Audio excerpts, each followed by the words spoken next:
2006 Honda Odyssey CV axle removal and wheel bearing installation. Remove your tire. Remove this lock nut from the axle. Remove these two bolts for the strut. Remove the two holding bolts for the brake caliper. We're gonna try to remove the wheel bearing without removing the whole hub assembly, the whole knuckle. I'm sorry, the whole knuckle. We're gonna give it a try. I'm not sure if it will work or not. I already done the other side and I couldn't do it with the slash hammer. I couldn't get the hub from the wheel bearing, so we'll try this time. I will try to film it if I couldn't. Okay, I have tried already to hammer the hub assembly out of the wheel bearings of the wheel bearing. So what I did is I hammered it this way real hard many times, and it's supposed to come out from here, separate and can come out of there, but it's not doing it. It's not happening.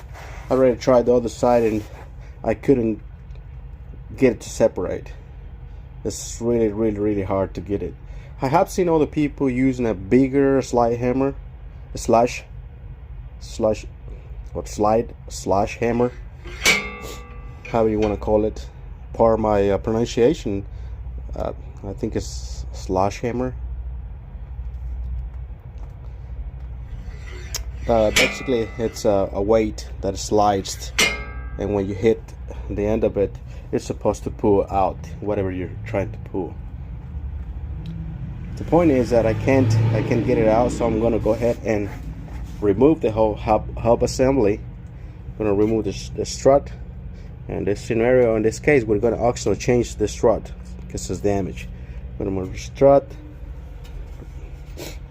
your tie rod, and the ball joint on the bottom. We're gonna remove it as well here.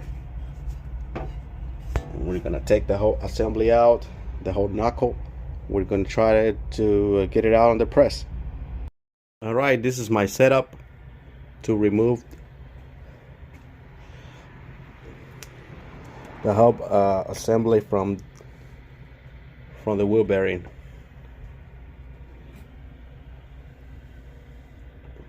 Two chains going around. Hold it here and hold it here as well, and then you're going to press on the middle, right on the hub. Now be very careful, this is dangerous. Only do it if you know what you're doing. Alright, after we have depressed the hub assembly out of the knuckle, this is the hub assembly. It was installed like that, so we push from the bottom up, like I showed you on the previous images. So now we're going to turn the knuckle facing up, and there's a pin, a C pin. We're going to remove it from there in order to continue the removal process of the old wheel bearing. There's the C-clip you can see in there. I'm gonna remove it and then I'll record again. In this case, we're gonna have to use a piece of like a pipe. This is a tool that I purchased online, and it's gonna have to be to fit around, not touching the white lip, the white lip right there, the shiny lip. of the bearing. It has to sit on the outside or right on the edge of the knuckle. In order to remove the wheel bearing, we're going to push it up. So we're going to turn the knuckle upside down, and this is what's going to hold it on the bottom, allowing us to push on the other side of the wheel bearing. Okay, I have the setup ready.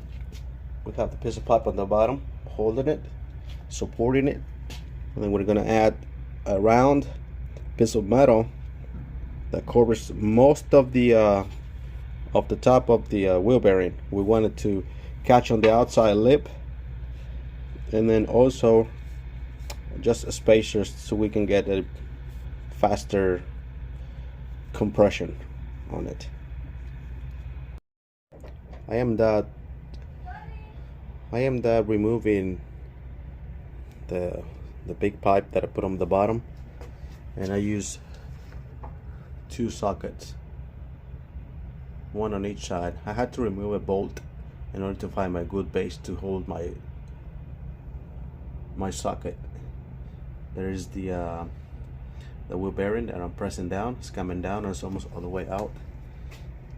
So that's what I have to do in order to get it out. This is not an easy task, so if you're gonna tackle this job, make sure you have all the tools needed for this job, like a press. Definitely need a press. I had the set to remove it without removing the knuckle out of the vehicle, but I'm not doing it. It is very hard to get it out. Okay, I'm ready to set up to press down the bearing, the new bearing in place. We're gonna press it from the upside down until we touch the lip inside, the scrotal lip. That's where it's gonna sit. I have placed a spacer and the tube pipe. We're gonna press this one down there, from here down there, right there, and we're gonna put a spacer on top of it in order to ride almost all the way to the edge, but not outside the edge. We're gonna press it down. Now that we have pressed our new wheel bearing all the way down, also there are some wheel bearings that doesn't have like the magnet. This one happens to have magnet on both sides, so put the magnet with the letters on the at the sensor side, which is on the bottom. But if you don't have 2 magnets, put the magnet on the sensor side, which is the front side. Also, don't forget your C-clip, your safety clip. Don't forget it. You're gonna have to put it in there, and then you're gonna press your hub in on top of it. Now it's gonna be time for us to install the hub into the bearing. Remember, you have to have your C-clip in order to retain the bearing, and then we're gonna install the hub. That's my setup right there, so it's kind of tricky. Right after we have already installed our hub with the wheel bearing on the knuckle, we want to verify that this cavity where the ABS sensor is installed, this right here, our magnet doesn't go above the cavity right there. Mine was a little bit up, so I have to push this ring on the middle a little bit down and support the hub on the bottom, just enough to clear that hole with the sensors installed. So now we're going to install our hub and knuckle assembly back to the vehicle the same way we took them out.